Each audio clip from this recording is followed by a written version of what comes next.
My Barbie review swam against the critical tide, and that's being kind. I actually kind of liked the Margot Robbie film at first, then it curdled into a feminist screed, attacking the patriarchy again and again and again. You can check out episode 182 for all the details. But then I heard a YouTuber named Vito, and he was praising the movie, but he was also attacking the grifters who hated it. I'm mad at the discussion around the Barbie movie. I went to the theater and I watched Barbie, and I was swept up. I was swept off my feet. Parts of this movie had me in tears. I consider this a beautiful movie, beautiful. But we live in a time where media criticism has become a very complex thing. It's no longer simply taking these stories and judging them objectively. We have been, for some reason, forced to examine these movies through this hyper-politicized lens, through the lens of this bizarre culture war that is being forced upon us by political grifters and associated idiots. Could he be talking about me? I wasn't sure. I'm still not sure after talking to Vito about the film. But I do know our conversation offers more insight than the usual critical review, and I'm really glad to open up the show once more to critical voices. Now, Vito even calls me nuts at one point in our conversation, and I didn't rush off to my safe space. Actually, I thought it was kind of funny. So, in the spirit of fair play, here's my chat with Vito. He's no Barbie girl, just a critic who can't help loving the summer's biggest film. Vito, thanks for joining the show. I've been following you on social media, and when I saw your take on Barbie, I thought, really want to have you on the program. In part because I think we differ on a lot of areas here, though I think we have some overlap in general. But quick take on Barbie, just to give your thumbnail sketch review of the film. Once in a lifetime cinematic masterpiece, up there with Citizen Kane. Whoa. Is that too much? Well, I know you want to be on the poster for the movie when it comes out on home video, but look, it's not the greatest movie ever made, but this was a spectacular movie. It's definitely one of the best movies of the year. A surprisingly refreshing movie in an era where all these movies are based on stupid corporate IP. To take that and transform it into something that has actual directorial intent and artistry and beauty in it. This movie should be as celebrated as it is currently being celebrated, and I am wildly excited to see how well it is doing at the box office. Well, I disagree on a content front, but I do like how the story opens, and I thought that was a very clever way. Listen, it's a doll. How do you transfer that to the big screen? But I thought having the Barbie Land world and the real world and the merging, I thought that was very clever. I just thought it went south as the story progressed. But why do you think the film is sparking so much debate? I think any movie this big, there's going to be conversation around it. But this is obviously a little bit more passionate, I guess you could say. Well, I think we live in an era where there are real movie critics, and then there are people whose brains have been poisoned by the culture war, and they are rewarded with having low IQ takes. So the real critics are clearly loving this movie, which has a 90% on Rotten Tomatoes, and the people who have been conditioned to only view movies through the lens of this ongoing culture war, whether or not something is woke or contains a sinister leftist messaging, they are programmed to hate it. Some of them genuinely, some of them I think are lying to their fan base and claiming to hate it when in reality they know this is a solid film with a fun tone and a real message at the heart of it. Now, can you get a little more specific of maybe some of the people who are less genuine on the right who have been attacking the film? Any examples or things they said that you thought, gosh, that there's opinion, but then I think Ben Shapiro has had the most obvious. There's been the biggest reaction to him reviewing the movie. Again, Ben Shapiro is not a movie reviewer, neither is Matt Walsh. These guys are political commentators. So they use these movie reviews, they weigh in on this culture, and they'll say, well, it's my right to weigh on what the leftists are putting out or whatever.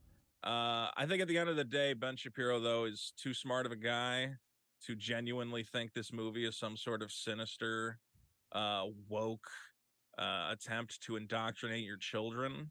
Matt Walsh's thumbnail for his review was a giant pink bomb obliterating an innocent family with evil woke ideals. I don't know how smart of a guy Matt Walsh is, but I would say Ben Shapiro seems like a guy who knows how to get clicks. He knows what's, gonna rile up his audience. And I think he's a guy who goes, let's be clear. He dressed up as Ken for his review. He denies it now, oddly. But this was like a big spectacle event for him. I don't think there's any world in which he comes out of that movie and goes, well, actually, I really liked it. No, it was, okay, let's dunk on the liberals. Let's make a little bit of press for me and the Daily Wire and whatever else. No. Now, I would argue if the film was the same as it was in theory, just that the bones of it was the same, but it had a more traditional, conservative, family-friendly, let's just, throw all the right-leaning cliches out there, angle and messaging, I think that Rotten Tomatoes score would be 30, 40, 50% less. What are your thoughts on that? Here's the thing. At the end of the day, you can interpret this movie in a variety of different ways. I don't think this movie ever explicitly says, this is the correct way to think about feminism. This is the correct way to think about the patriarchy. Those are almost superfluous. Again, the point of the movie, this is a Pinocchio story. This is about a doll has come to life and she wants to be a real girl. And it is packaged in this talk of feminism and what it is to be a woman and whatever else. But that's not what the movie's about. It's a way for the character to get where she's going. I would make the argument that you can have a conservative viewing of this movie. I've seen conservatives say at the end of the day, this is a very conservative film. It's about the importance of motherhood, raising children, the binary, that there is a difference between men and women. So I don't even see this as having a leftist message unless you strictly interpret everything every character says as the movie agreeing with it, which I don't think is correct. One thing that jumped out at me, and I was literally writing it down because I had heard someone say, if you take a drink every time the movie mentions patriarchy, you'll be drunk, whatever the saying goes. And I did count, and there was at least 10. And I have to say, Greta Gerwig is a talented filmmaker, and she co-wrote the film. I think that's the breaking the show don't tell rule 101. I have a huge problem with that. In if only because it's so clunky. It's such an odd word. Obviously, it's something we talk about in society, but having it come out of the mouths of people again and again and again and again, I thought that was a huge fail. In part because it's clunky. I think you're nuts. I think you're Wait, don't nuts. Don't sugarcoat it, Vito. I just want you to tell me what you think. No, I won't. It's okay. So at its core, let's be real. This is a funny movie, right? Mm-hmm. And what is comedy should be commenting on what's going on in the modern world. And in the modern world, we have a bunch of weird culture warrior psychopaths who every day are telling us, oh, the patriarchy is the worst thing that ever happened, and there's a glass ceiling for women and whatever else. And to take that concept and say, well, what if there was a bizarre feminist utopia known as Barbie Land, where women were firmly in charge, and there was only women presidents, and it was this bizarre plastic parody of what the feminist ideal. Again, Barbie Land in reality is a totalitarian state where men are treated as second-class citizens. What if, an idiotic Ken doll from that universe discovered what he thinks he understands as the idea of patriarchy and tried to inject that back into this plastic feminist nightmare? I found it hilarious. And again, you have to understand the movie's commentary on patriarchy is such an obvious satire. Ken does not implement actual patriarchy into Barbie Land. His ideal of patriarchy is horses and brewskis and women wearing maid outfits.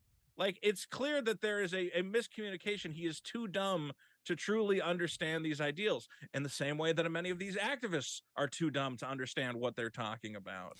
Well, I would say you could show the patriarchy that Ken is embracing in the real world that he brings to Barbie Land without using that term again and again. And I think that was both wrong as far as a storytelling, but also emblematic of the movie's heavy-handedness, that it was just so obvious and so blunt. And I think I mean, like, to me, one of the best scenes in the movie is when Barbie comes to the real world and she looks at this elderly woman and they have this exchange and she says to her, "You're beautiful." And I thought that was a very sweet, poignant moment where it wasn't a speech, it wasn't anything like that, but it was gentle and you got the message. And I think I think when it comes to satire, unless it's really done well, I think subtlety and letting the audience connect the dots is often far more effective. I think having a big dumb doll go, "Welcome to patriarchy, baby. Get me a beer," is really funny. All right. Well, Or him going, "Oh, patriarchy sounds awesome. I want to be a doctor." Walking into a doctor's office, and they go, "Sir, you need a medical degree to be a doctor." He's like, "I don't understand. This patriarchy idea told me that as a man, I get whatever I want." Again, it's a critique of this idea of patriarchy because the patriarchy does not work in the way that Ken wants it to. You cannot just get anything by being a man. Yeah, and I Ken think has been convinced otherwise. I think when it comes to comedy, it is the ultimate subjective. So I want to move on to one other angle of the film. And this is going to veer into spoiler land. So if you've not seen the film, you don't want to hear what goes on, maybe tune out for about 4 minutes or so. I am not a shrinking violet. I am not a snowflake. But when I watched the end of the movie, I thought once the feminine world of Barbie Land was restored, that there would be the sense that they shouldn't be treating the Kens as second-class citizens anymore. They'd be embraced as equals. And I didn't see that at all. And I thought, gosh, that was the healing moment that really could have brought the film together, even though I thought it was struggling at that point, and I thought that the film's humor had kind of soiled or soured. And I didn't see that. When when people say it's a man-hating movie, do you see any validity to that? Because I don't. It's not something I'd rush to, but I saw it loud and clear. I think that, again, you have to remember that the Kens are not men. They are plastic dolls. The rules and universe in which they exist in are completely determined by the little girls who are playing with them. Mm-hmm. So the movie establishes Barbie Land exists because little girls are playing with these toys and imparting their belief as little girls onto the toys. And what do little girls want? Little girls want a world where girls are in charge, women rule, there's a women president and all. It's a complete, and again, it is a childish ideal because it is something for children. Mm-hmm. As you grow as a child, you go, okay, well, that's unrealistic. We shouldn't have, an all-female cabinet. Obviously, there should be equal rights or whatever. But again, this is a world that is dictated by 8-year-olds.